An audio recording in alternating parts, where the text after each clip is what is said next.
Tem um personagem lá chamado Solomon, ele que é um entusiasta, ele que há anos vem tentando ver o templo construído, e alguns anos atrás quase que havia uma guerra ali em Israel, porque ele queria colocar as pedras angulares, vocês vão ver no vídeo, na porta do domo da rocha.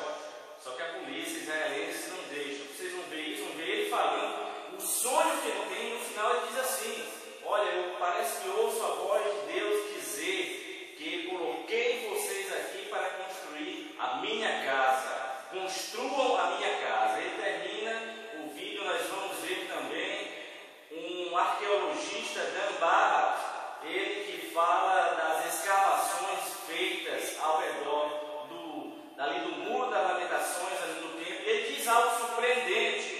Ele diz que possivelmente por detrás daquelas paredes existem os tesouros do templo.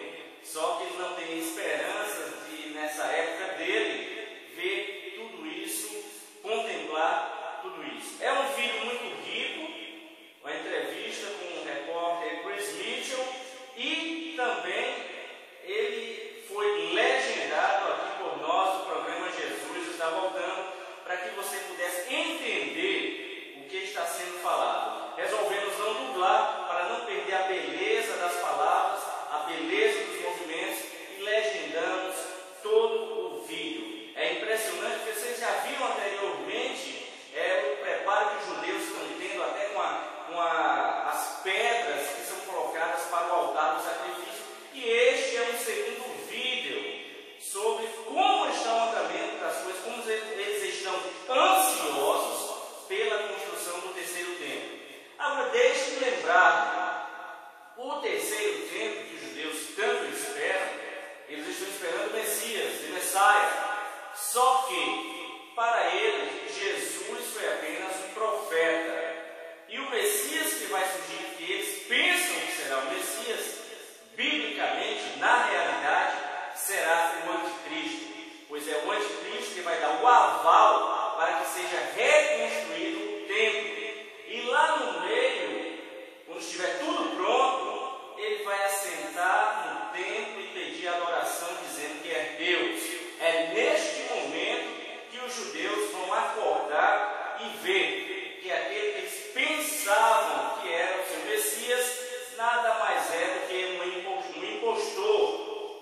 Então veja, o fato que nós queremos chamar a atenção aqui é que nunca se falou com tanta propriedade na construção do terceiro templo como agora. E se já tanto se fala na construção deste templo, é sinal que a tribulação está bem próxima. Por isso, mais uma vez, nós apelamos: não fique em cima do muro.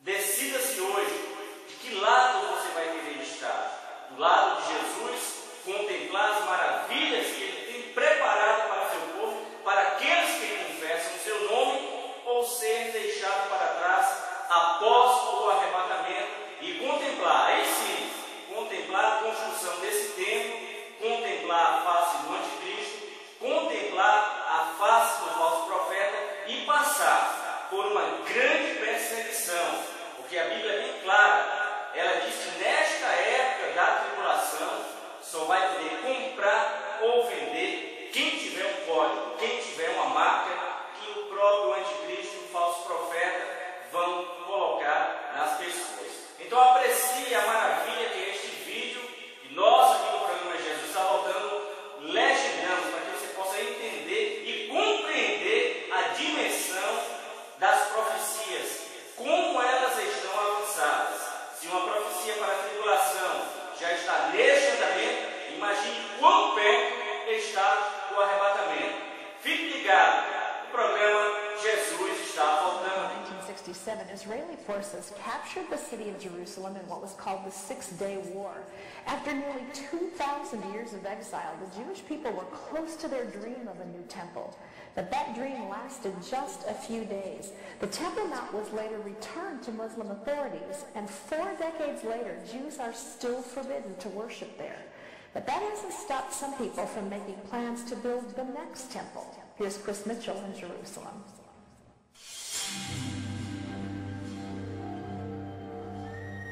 we dreamed to come back to this place, to the Temple Mount, to meet again our God.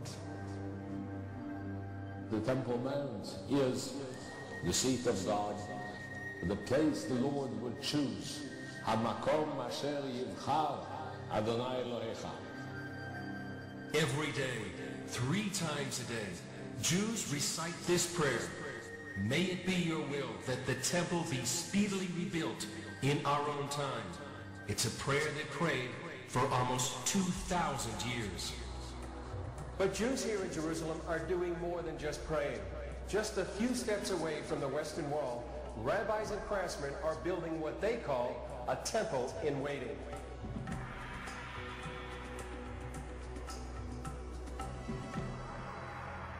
We were supposed to build a temple, and nothing about that changed. Nothing about that commandment changed. Chaim Richman is a director at the Temple Institute in Jerusalem. The Temple Institute is actively engaged in research and preparation for the resumption of the service in the Holy Temple, to the extent of actually preparing operational blueprints for the construction of the temple according to the most modern standards. This menorah is just one of several vessels created for the next temple. It's covered with 95 pounds of pure gold, has a price tag of $2 million. Piece by piece, the third temple is taking shape, with priest garments, vessels of copper, gold, and silver, and a new generation of Levite priests, specially trained for temple service. We have enough in place now to resume the divine service and to build the temple. But obviously, a lot of things have to happen in order for this to happen. Richmond isn't the only one who's ready to rebuild. You actually have blueprints, architectural drawings for the third temple? 3,000 years after King Solomon built the first Jewish temple, another Solomon is laying the foundations for the third. From the womb of my mother, I have a task and a mission in my life, which is connected with the rebirth of Israel. Gershon Solomon leads a group called the Temple Mount Faithful. They commissioned these cornerstones for the third temple. The 6-ton stones were consecrated with water from the biblical pool of Siloam and cut with diamonds. And why God commanded us not to cut them by iron? Don't forget that these are stones for the house of God. They cannot be like other stones. For several years, Solomon and his followers tried to place the stones on the Temple Mount, and every year they were stopped by Israeli police. Unfortunately, weakness of the Israeli leadership did not allow us to bring the cornerstone to the right place. The entire temple should be built on the same location of the first and the second temple. But that location is already occupied. The holiest site for Jews is also the third holiest site for Muslims. And neither side is ready to share. The Temple Mount, 35 acres of it, is the most explosive piece of territory on the face of the planet. In 2002, Palestinian leader Yasser Arafat told an Arab newspaper that the Israelis found not a single stone proving that the Temple of Solomon was there, because the temple was not in Palestine at all. The issue of the temple, it's so sensitive. Dr. Yusuf Nache is in charge of tourism at the Dome of the Rock. Here's what he had to say when I asked him about the Jewish temple. It's not an undeniable fact. It is real. And the political situation, the misunderstanding, the mistrust distorted all the facts. That is stupid, because the Arabs themselves, they call Jerusalem the place of the temple. And the Golden Dome right behind me, the Dome of the Rock, was built in order to replace Solomon's temple.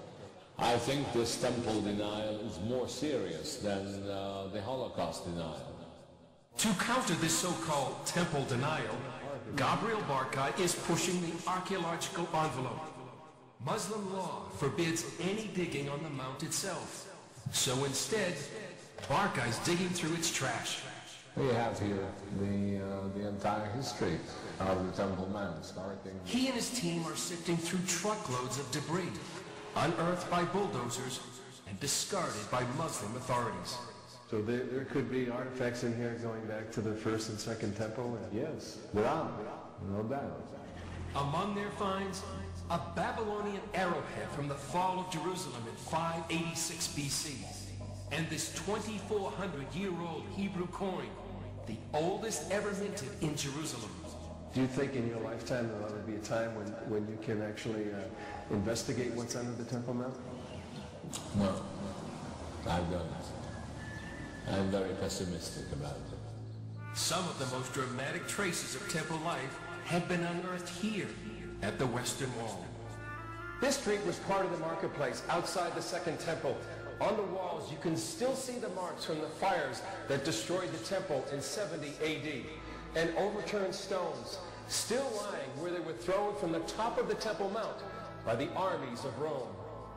On one stone is a Hebrew inscription, "To the place of trumpeting." It's a set of ancient directions to the southwest corner of the temple, where trumpeters announced the arrival of the Sabbath 2,000 years ago. Even more intriguing is the part of the Western Wall that's still underground. Amongst the causes of the Western Wall, the line of stones which we have here, this is the greatest and the most exciting one we have here. Dan Bahat spent 40 years excavating the tunnels around the Temple Mount, and he says the most compelling case for the temple is yet to be discovered. I believe that behind this stone is a large arch which forms a storehouse, a big storehouse, which stored all the treasures of the temple. But we don't have till now anyone where those treasures were. And the only possibility is that it must be subterranean somewhere around the Temple Mount. I believe that it might have been behind this wall. So do you think it's possible that the treasures are still there? I hope so. Maybe in the future when it will be possible to dig, maybe we'll get to that. I say we, it must be my grandchildren, the earliest. But Bahat's interest in the temple is strictly in its past, not in its future. There is no chance whatsoever for the third temple. The third temple will be when the Messiah comes, and both of our Jews and Christians are waiting for him. So let us see when he comes what happens. Again, I could hear the voice of God like he's speaking to all of us. I brought you here to build my house. Build my house.